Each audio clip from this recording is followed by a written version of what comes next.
గజం కేవలం 13,500 రూపాయలకి హైదరాబాద్ కి చేరువలో మీ సొంతింటి కలను నిజం చేసుకోండి శ్రీ వాసవి ప్రాజెక్ట్స్ తో. వివరాలకు ఈ నెంబర్లకు కాల్ చేయండి.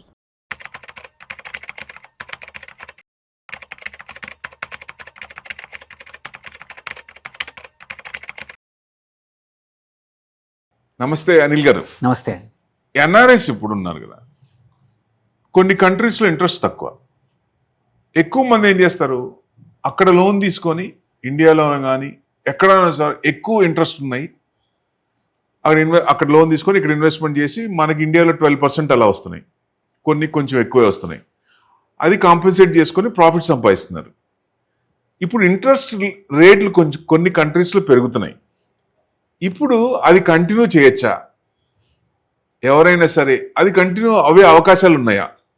ఇంట్రెస్ట్ రేట్ తగ్గుతున్నప్పుడు ఓకే, ఇట్స్ ఫైన్. ఒక కంట్రీలో 0, యుఎస్లో అయితే కొన్నాళ్ళు 0 కూడా ఉన్నాయి, జపాన్లో కూడా తక్కువే ఉన్నాయి. సో అక్కడ లోన్ తీసుకొని ఆ అమౌంట్ అంతా ఇండియాలో కానీ సమ్ అదర్ కంట్రీలో పెట్టి అక్కడ ఎక్కువ 6% లేదా 12% వచ్చినప్పుడు ప్రాఫిట్ సంపాదిస్తున్నారు. ఇది ఫ్యూచర్లో కూడా ఇది కంటిన్యూ చేయొచ్చా? ఎట్లా చూడాలి దాన్ని? Very good question sir. చాలామంది నాకు రెగ్యులర్గా అడిగే క్వశ్చన్ ఎన్ఆర్ఐ ఇన్వెస్టర్స్ కూడా. ఏంటంటే మా కంట్రీలో 3-4% మార్టగేజ్ లోన్లు కానీ, ఎగ్జిస్టింగ్ ప్రాపర్టీలో ఈక్విటీ పెరగడం వల్ల వచ్చే లోన్ కానీ, ఆర్ పర్సనల్ లోన్స్ కానీ 3-4%లో నాకు వస్తాయి. ఆర్ కొన్నిసార్లు ఇంకా తక్కువ కూడా వస్తాయి.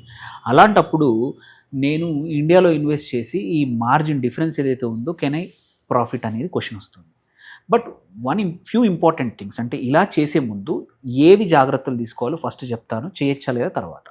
ఫస్ట్ థింగ్ ఏంటంటే, ఇలా ఎప్పుడు చేసినా సరే ఫస్ట్ థింగ్ నీకు ఈ repayment, interest repayment plus EMI కట్టడం ముందు ఆ కేపబిలిటీ ఉందా లేదా చూసుకోవాలి. డోంట్ డిపెండ్ ఓన్లీ ఆన్ ఏదైతే నువ్వు సపోజ్ ఒక $1,00,000 $50,000 అక్కడ నుంచి నువ్వు అప్పు తెగలిగావు, అది ఇండియాలో చేస్తున్నావు. ఆ $50,000 నెక్స్ట్ నెలకు ఒక $1,000 పేమెంట్ ఉంది. ఆ పేమెంట్ అనేది ఈ 50,000తో సంబంధం లేకుండా నువ్వు కట్టగలుగుతావా? కట్టగలిగే కెపాసిటీ ఉండాలి. ఫస్ట్ థింగ్ అది. సెకండ్, ఈ $50,000 కానీ ఏదైతే ఇన్వెస్ట్ చేస్తున్నావో అది ఇండియాలో లాంగ్ టర్మ్ ఉండాలి ఇన్వెస్ట్మెంట్. నీకు ఆ ఓపిక ఉందా? నీకు ఇండియాలో ఆ లాంగ్ టర్మ్ ఓపిక అంటే long term could be 2 to 3 years minimum. దానిపైన ఎంతైనా మంచిదన్నమాట. అది ఉందా? ఈ 2 ఉన్నాయి అంటేనే నెక్స్ట్ క్వశ్చన్ వస్తుంది, ఏది వెదర్ ఇట్ మేక్ సెన్సా లేదా అని. చాలామంది ఏంటంటే అది కేపబిలిటీ లేకపోయి ఓన్లీ దీని మీదనే పర్ఫార్మెన్స్ అయితే దాని నుంచి తీసి అక్కడ కడతానడం మాత్రం ఇబ్బందికరమైన పరిస్థితి. అది యూజువల్లీ అవాయిడ్ చేయాలి. మార్కెట్ ట్రెండ్ మనం పట్టుకోవాలి కానీ మన ట్రెండ్ మార్కెట్ పట్టుకోదు. అది పక్కా పట్టుకో. అందుకోసం మన జాగ్రత్తలో మనం ఉండాలి. పక్కా లెట్సే దీనికి కావాల్సిన నెలకు కట్టాల్సిన ఒక $1,000 నా దగ్గర కేపబిలిటీ ఉంది. నేను ఒకే 1000 ఎప్పుడు 1000 కట్టుకుంటూ పోతే ఎప్పుడో వెల్త్ క్రియేట్ అవుతుంది. అంటే జనరల్గా 3 to 6 months కట్టాల్సిన అమౌంట్ మనం పెట్టుకోమంటాము. సో ఒకేసారి $50,000 నువ్వు తేలేవు కాబట్టి సేవ్ చేయలేవు కాబట్టి నువ్వు లోన్ తీసుకొని ఇండియాలో ఒక ప్రోడక్ట్ ఒక దగ్గర ఇన్వెస్ట్ చేస్తున్నావు. ఇక్కడ స్లోగా ఇక్కడ కడతా ఉన్నావు. ఏది కట్టేది ఇంట్రెస్ట్ ఏంటి? 3 to 4%, 5% కడతాము. బికాజ్ 50 వచ్చేసి నువ్వు ఇక్కడ పెడుతున్నావు, లీవరేజ్ తక్కువ ఇంట్రెస్ట్ తీసుకొని వచ్చి ఇక్కడ పెడుతున్నావు కాబట్టి. ఇక్కడ కూడా ఇంపార్టెంట్ ఏంటంటే ఏ ప్రోడక్ట్ ఇన్వెస్ట్ చేస్తున్నావో వెరీ ఇంపార్టెంట్. మీరు చెప్పినట్టు మ్యూచువల్ ఫండ్లో కూడా 12 to 14% మనం వర్స్ట్ కేసులో చెప్తాము ఒక 2-3 years. అందుకే 2-3 years అన్నది చెప్పింది. లైక్ లాస్ట్ ఇయర్ బాగా లేకుండేది. అలాంటప్పుడు నువ్వు అక్కడ తెచ్చి ఉంటే నువ్వు ఇంట్రెస్ట్ వర్కౌట్ అయ్యేది కాదు. జనరల్గా మ్యూచువల్ ఫండ్స్లో 5 years మినిమం ఉండాలంటారు కదా. జనరల్గా ఉంటే మంచిది. బట్ ఎనీ వర్స్ట్ సైకిల్ కూడా మనం చూసింది ఏంటంటే 1.5 year కన్నా ఎక్కువగా ప్లే అవుట్ అవ్వలేదు ఇప్పటివరకు. అందుకోసమే ఎందుకైనా మంచిదని 5 years అని చెప్తాము. బట్ జనరల్గా ఏంటంటే 3 years. ఎటువంటి వర్స్ట్ సైకిల్ కూడా కోవిడ్ లాంటి సైకిల్ కానీ 2007 సైకిల్ కానీ 18లో కానీ నెగిటివ్ సైకిల్ ఉన్న మళ్ళీ కమ్స్ బ్యాక్ టు నార్మల్ వస్తుంది కాబట్టి. సో ఫస్ట్ థింగ్ ఈ 2 అయిపోయాక ఇక్కడ మోస్ట్ ఇంపార్టెంట్ ఏంటంటే ఇన్వెస్టర్స్ చేయాల్సింది ఎక్కడ పెడుతున్నాము, ఈ వెల్త్ క్రియేట్ చేసేది వెదర్ ఆమె ఇంత రిస్క్ తీసుకుంటున్నప్పుడు నిజంగానే నాకు అడిషనల్ రిటర్న్స్ వస్తున్నాయా లేదా. అవి తీసుకొచ్చి మళ్ళీ ఇక్కడ ఎఫ్డీలో పెడితే అంత పెద్దగా లాభం ఉండదు. మీకు వచ్చేది 8% ఉండొచ్చు. బట్ ఆ 8% అక్కడ 5%, 3% డిఫరెన్స్ అనేది నీ కన్వర్షన్ ప్లస్ రూపీ డిప్రిసియేషన్లోనే పోయే అవకాశాలు ఉన్నాయి. ప్లస్ ఇన్ఫ్లేషన్ ఉంటుంది. ఇన్ఫ్లేషన్ డిఫ్లేషన్ మన డిప్రిసియేషన్లోనే మొత్తం పోతుంది మనకి. అందుకోసమే మినిమం ఒక 7-8% మార్జిన్ అంటే నిజంగానే లాభం ఉందంటే it makes sense. And simultaneously ఇక్కడ వెల్త్ క్రియేట్ అవుతుంది, అక్కడ నువ్వు లోను కట్టుకుంటున్నావు. It's equal to buying property, second property కొన్నట్టే. ఇండియాలో ఒక ప్రాపర్టీ కొని వెయిటింగ్ చేసే కన్నా అదే డబ్బులు తీసుకెళ్ళి నువ్వు ఈక్విటీ మార్కెట్లో మంచి ప్రోడక్ట్ లైక్ ఎస్ఐఎఫ్లు వచ్చాయి, పిఎంఎస్లు వచ్చాయి, ఏఎఫ్లు వచ్చాయి. మీరు యూజువల్లీ ఏంటంటే సైజుని బట్టి కూడా రిటర్న్స్ హయ్యర్ ఉంటాయి. పిఎంఎస్లు జనరల్గా మంచి పెడితే కొంచెం మచ్ హయ్యర్ రిటర్న్స్ వస్తాయి, ఏఎఫ్లు ఇంకా బెటర్ రిటర్న్స్ వస్తాయి. సో నీకు కేపబిలిటీ ఉంది అక్కడ ప్రతి నెల కట్టుకుంటా అంటే మాత్రం పక్కా it's a good option, okay, very good option. చాలామంది ఇన్వెస్టర్స్ చేస్తూ ఉన్నారు కూడా, ఎందుకంటే వాళ్ళు ప్రాపర్టీ కొని ఉంటారు ఒక 5-7 years, సెకండ్ ప్రాపర్టీ కడతా ఉన్నారు. ఆ ప్రాపర్టీలో ఈక్విటీ వాల్యూ పెరుగుతూ ఉంటుంది.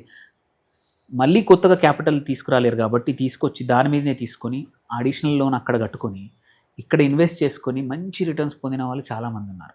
అంటే ఎన్ క్యారీ ట్రేడ్, ఎస్, అది కూడా more or less similar concept. Yes, ఇప్పుడు జపాన్లో ఇంట్రెస్ట్ రేట్లు పెరుగుతున్నాయి.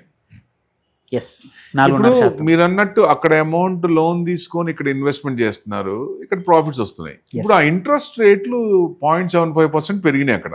ఎస్, చాలా కాలం 30 years ఇంట్రెస్ట్ రేట్ పెరగలేదు. ఎస్. సో ఇప్పుడు ఆ ఇంట్రెస్ట్ రేట్లు పెరుగుతున్నప్పుడు, ఇంకా పెరుగుతాయి అనుకున్నప్పుడు ఎక్కువ మంది లోన్ తీసుకొని వచ్చే అవకాశాలు లేవు కదా. అందుకోసమే వెరీ ఇంపార్టెంట్ ఫస్ట్ డిస్కషన్ ఏం చెప్పాము, డిక్లరేషన్ ఏంటి, నీకు కేపబిలిటీ ఉందా లేదా, ఇంట్రెస్ట్ కొంచెం మారిన ఈఎంఐ కట్టుకునే ఆ లోన్ రీపేమెంట్ చేసే కేపబిలిటీ ఉండాలి.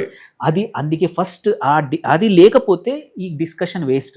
మనం అందుకే ఆ కేపబిలిటీ ఉండి సైమల్టేనియస్లీ ఇక్కడ మంచి రిటర్న్స్ ఎవరైనా సరే ఆ కేపబిలిటీస్ ఉన్నప్పుడే చేయాలి, లేకపోతే కోసమే ఆ లోన్ తీసుకునేప్పుడు కూడా మరీ ఎక్కువగా ఫ్లోటింగ్ కాకుండా అక్కడ కూడా ఏంటంటే లోన్ తీసుకునేప్పుడు ఇక్కడ ఇండియాలో కూడా చూసుకున్నా, అక్కడ కూడా చూసినా ఫిక్స్డ్ ఇంట్రెస్ట్ రేట్స్ ఉన్నాయి, ఫ్లోటింగ్ ఇంట్రెస్ట్ రేట్స్ ఉన్నాయి. అయినంతవరకు ఫిక్స్డ్ తీసుకుంటే ఏంటంటే నీ ఈ ఫ్లక్చువేషన్స్ ఏవైతే ఉంటాయో ఇమ్యూన్ అవ్వదు.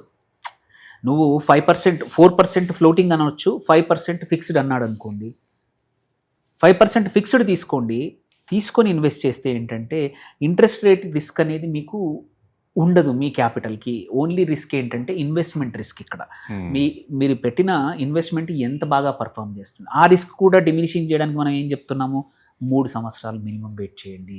ఇండియన్ మార్కెట్లో obviously returns are higher, growing market, emerging market, companies పెరుగుతూ ఉన్నాయి. హిస్టారికల్గా చూసుకున్నా కూడా ఎగ్జాంపుల్ యాజ్ నేను రీసెంట్ అనాలిసిస్ చూసుకుంటే ఆస్ట్రేలియాకి వెళ్ళినప్పుడు ఆస్ట్రేలియన్ ఇండెక్స్ ASX 200 వాళ్ళ top index last 20 years return 3.8% compounded.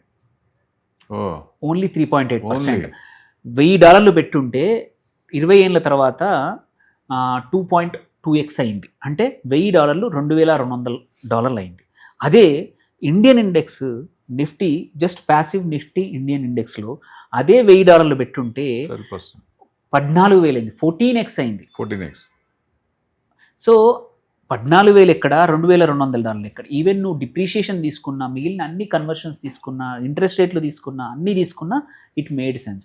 So అందుకోసమే కొంచెం లాంగ్ టర్మ్ తీసుకుంటే నీకు ఎటువంటి ఇబ్బంది ఉండదు. ప్లస్ సైమల్టేనియస్లీ లోన్ తీసుకునేప్పుడు, ఇట్లాంటి ఇన్వెస్ట్ చేసేప్పుడు యూజువల్లీ మనం లోన్ తీసుకొని ఇన్వెస్ట్ చేయొద్దని చెప్తాము, అది ఆల్వేస్ వ్యాలిడ్. బట్ ఎక్కడైతే ఇంట్రెస్ట్ రేట్స్ తక్కువ ఉన్నాయో, నీ కేపబిలిటీ ఉందో, ప్లీజ్ యూజ్ దిస్ ఆపర్చునిటీ. అదే ఆపర్చునిటీ చాలామంది వాళ్ళ కంట్రీలో సెకండ్, థర్డ్ ప్రాపర్టీ కొనడానికి వాడుతున్నారు.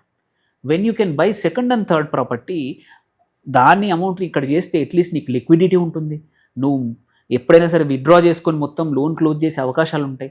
ప్రాపర్టీ మార్కెట్ అయినప్పుడు ఎక్కువగా ప్రాపర్టీ హెవీ లేకుండా, రియల్ ఎస్టేట్ హెవీ పోర్ట్ఫోలియో కాకుండా నీ పోర్ట్ఫోలియో కూడా డైవర్సిఫై అవుతుంది. సో ఇది చాలామంది చేస్తూ ఉన్నారు. దాని నుంచి కొంచెం డైవర్సిఫికేషన్ ఈక్విటీ సైడ్ వస్తే ఏంటంటే మీ పోర్ట్ఫోలియో మచ్ మోర్ స్టేబుల్ అవుతుంది. మీ రియల్ ఎస్టేట్ పర్ఫామ్ చేయనప్పుడు కూడా ఇది పర్ఫామ్ చేసి మిమ్మల్ని సెట్ ఆఫ్ చేస్తుంది, కాపాడుతుంది. సో దేర్ బై మంచి హయ్యర్ రిటర్న్స్ వస్తాయి, at the same time portfolio కూడా బెటర్ అవుతుంది అనమాట. ఇప్పుడు ఒక రకంగా సపోజ్ ఇంట్రెస్ట్ రేట్లు అదర్ కంట్రీస్లో జపాన్ తీసుకుందాం, అక్కడ పెరుగుతున్నాయి అనుకుందాం.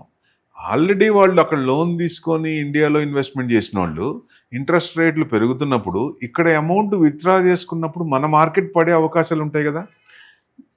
అందుకోసమే ఏంటంటే ఫస్ట్ థింగే మనం కొంచెం capability of paying back, regular paying back. నేను అనేది ఇక్కడ ఇన్వెస్టర్స్ కూడా ఈ ఎంట్రేడ్ ఇట్లాంటివి ఇంట్రెస్ట్ వేరే కంట్రీస్ ఎలా ఉన్నాయి ఎస్ అది కూడా చూస్తే అది కూడా మనకు కానీ అంటే ఇది అందరికీ కాదు, అందుకోసం ఇది ఓన్లీ ఫ్యూ ఎన్ఆర్ఐస్కి ఎక్కడైతే ఇంట్రెస్ట్ రేట్స్ రెజిమ్స్ ఫేవరబుల్ ఉన్నాయో తప్ప ఇట్స్ నాట్ ఫర్ ఎవ్రీబడి. మన ఈక్విటీ మార్కెట్ కూడా పడే అవకాశాలు ఉంటాయి, పడ్డా కానీ విత్డ్రా చేసుకుంటారు కదా వాళ్ళు. అందరూ ఒకేసారి చేయరు, ఇది చాలా కొద్ది మంది మాత్రమే ఈ స్ట్రాటజీ వాడతారు. చేసినా కూడా అందరికీ తీసుకెళ్ళిపోయే అవకాశాలు కూడా లేవు. చాలామంది ఏంటంటే ఈ ఇన్వెస్ట్మెంట్స్ చేసేప్పుడు ఇండియాలో వెల్త్ క్రియేట్ చేసుకొని వాళ్ళ రిటైర్మెంట్ కోసం కానీ వాళ్ళ ఫ్యామిలీని జాగ్రత్తగా కాపాడుకోవడానికి కానీ అట్లాంటివి చేస్తూ ఉంటారనమాట. అలాంటివి చేసినప్పుడు ఈ స్ట్రాటజీ వర్కౌట్ అవుతుంది. ఎందుకంటే మీకు ఎలాగో ఇండియాలో రిటైర్మెంట్కి ఒక 2 కోట్లు 3 కోట్లు కావాలి. ఒకేసారి నేను 2-3 కోట్లు అక్కడెక్కడో అక్కడ ఇన్వెస్ట్ చేస్తే 3-4% కన్నా రావట్లేదు. అదేదో అక్కడే లోన్ తీసుకొని అక్కడ సెకండ్ ప్రాపర్టీ కొని కన్నా కూడా నువ్వు ఉన్న డబ్బుల్ని లోన్ వచ్చే డబ్బులు తీసుకొచ్చి ఇండియాలో పెట్టుకుంటే, ఇండియాలో పెట్టుకున్నప్పుడు కూడా ఇంకొక ఇష్యూ ఏంటి, రియల్ ఎస్టేట్లో చాలా ఇష్యూస్ ఉన్నాయి. రెంట్ వస్తుందా లేదా, రెగ్యులేటరీ ఇష్యూస్, ఎక్కడ పెట్టాలా అవన్నీ నీకు తెలియదు. నేను వచ్చినప్పుడు కొంటాను. క్యాపిటల్ పెట్టుకోండి. ఇలా పెట్టుకుంటే ఏంటంటే ఈక్విటీ మార్కెట్స్లో చేస్తే లిక్విడిటీ ఆప్షన్ ఉంటుంది, చేంజ్ చేసుకునే ఆప్షన్ ఉంటుంది. వద్దు అనుకుంటే మళ్ళీ డబ్బులు తీసుకెళ్లే ఆప్షన్ ఉంటుంది ఎన్ఆర్ఈ ద్వారా చేస్తే. సో ఇన్ని ఆప్షన్స్ ఉన్నాయి కాబట్టి తక్కువ ఇంట్రెస్ట్ రేట్ వచ్చినప్పుడు మాత్రం మీకు కట్టే కేపబిలిటీ ఉంటే మాత్రం కంపల్సరీ ఇన్వెస్ట్ చేసుకోవచ్చు. ఓకే, చాలా చక్కగా వివరించారు. సో డెఫినెట్గా ఎక్కువ మంది ఎన్ఆర్ఐస్ కూడా బయటకు వెళ్ళిన వాళ్ళు ఇండియాలో ఇన్వెస్ట్మెంట్ చేస్తే మంచిది. సో ఇక్కడ ఇన్వెస్ట్మెంట్ చేసినప్పుడు మన కంట్రీ కూడా డెవలప్ అవుతుంది, ఈక్విటీ మార్కెట్ కూడా బాగా పెరిగే అవకాశాలు ఉంటాయి కాబట్టి. Thank you very much. Thank you.